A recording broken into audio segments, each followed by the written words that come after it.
In today's update, we are covering the air, missile, and drone campaign, the Kharkiv Oblast offensive, the Luhansk Oblast conflict, battles in Donetsk Oblast, operations in the southern axis, information operations, and force generation efforts. Russian forces launched a series of missile and drone strikes against Ukraine on June 11th to 12th. Ukrainian air defense reported downing all missiles and drones except an Iskander-M. Significant damage was inflicted on Russian air defense assets, including S-300 and S-400 systems. Ukrainian drone strikes targeted Akhtubinsk Airfield, damaging Russian Su-57 fighters. These attacks degrade Russian air defense capabilities and bolster Ukrainian strategic positions. The air campaign demonstrates the evolving aerial warfare tactics employed by both sides, highlighting the importance of air superiority in the ongoing conflict. Russian forces continue offensive operations in the Kharkiv Oblast, aiming to push Ukrainian forces back and approach within artillery range of Kharkiv City. The Ukrainian State Border Guard Service reported a decrease in Russian sabotage and reconnaissance activities in Sumy Oblast. Despite claims of cross-border raids, no confirmed evidence of Russian territorial gains has been observed since June 10. Ukrainian officials maintain control over the region, countering Russian claims. In Luhansk Oblast, Russian forces persist in offensive actions along the Kupiansk-Svatove-Kreminna line. Ukrainian General Staff reports indicate unsuccessful Russian attacks northeast of Kupiansk and various other fronts. Despite intensified efforts, Russian forces have made limited progress. Elements of the Russian 27th Motorized Rifle Brigade and other units continue operations without significant advances. Ukrainian forces hold their defensive positions, repelling multiple assaults. The ongoing conflict reflects the resilience and strategic defense of Ukrainian military forces against persistent Russian offensives.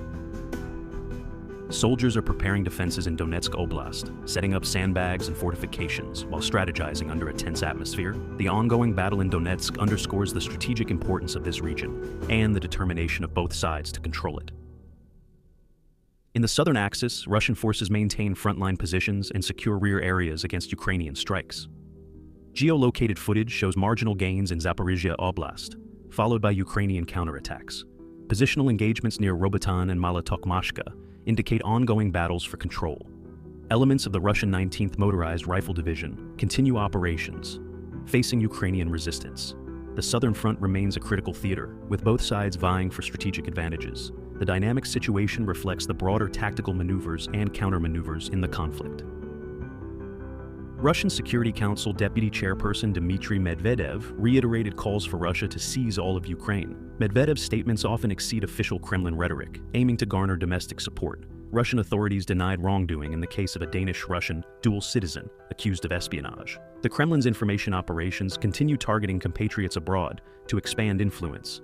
These efforts are critical components of Russia's hybrid warfare strategy, aiming to undermine Western support for Ukraine and bolster Russian strategic narratives. The ongoing information war plays a significant role in shaping perceptions and support on both sides. Russian President Vladimir Putin highlighted defense company officials during a Russia Day speech on June 11, emphasizing strengthening the defense industrial base. However, reports indicate Russian forces suffer from poor quality supplies and uniforms. Former officials compare the current situation to a partisan squad due to supply issues. Russian recruitment extends to foreign citizens, including from Sri Lanka, amid personnel shortages. These efforts reflect ongoing challenges in maintaining combat readiness and effectiveness. The situation underscores the logistical and operational difficulties faced by Russian forces in sustaining prolonged military engagements. This concludes today's update on the Ukraine-Russia conflict. Stay tuned for more updates.